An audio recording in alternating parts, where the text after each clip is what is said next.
Welcome to the Windows Computer and Technology channel. And, there's a lot of scams going out there. And there's a recent report that came out from the Federal Trade Commission that has actually put out a small graphic that tells you where the frauds are happening. And so the reported fraud losses, and this is by contact method. Now, there's many ways that you can get actually fraud.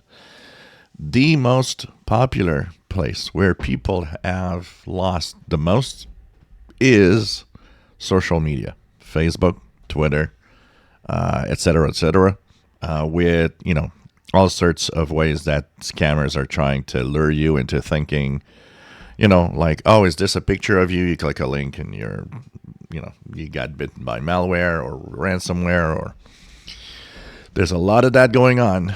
The second most popular way, website or apps. Of course, you got to be careful. I say it all the time. Make sure that your browser and your operating system are up to date. After that, be careful where you go on the internet. There's a lot of bad websites out there.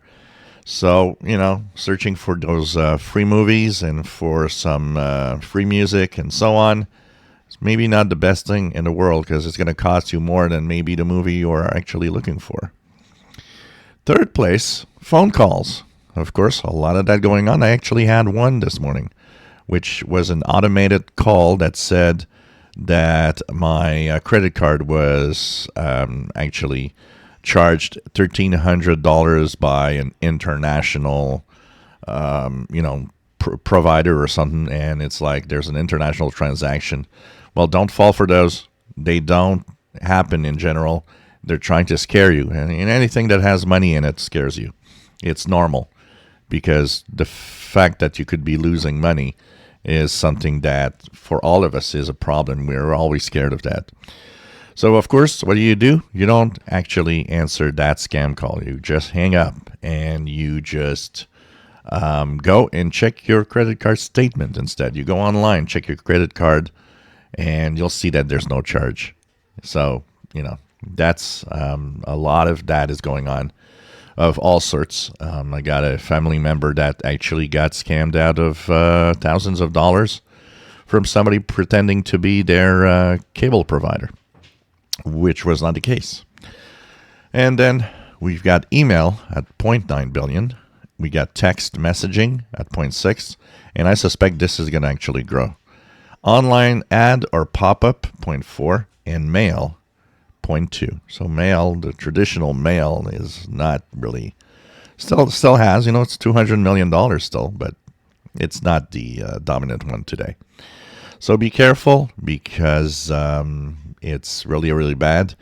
And I think today, one of the things going to be interesting is to give examples of all of these scam possibilities so that maybe you could share that video with somebody in your family that you think could be at risk of losing money. And I think, a revisit from time to time of the different scams, especially their new ones all the time, is not a bad idea. And the question, maybe you won't want to answer. I understand that. But if you have or know somebody that has been scammed out of money from something on the internet or through a device like a phone and so on, why not share your stories below? If you enjoy my videos, please subscribe, give us thumbs up. Thank you for watching.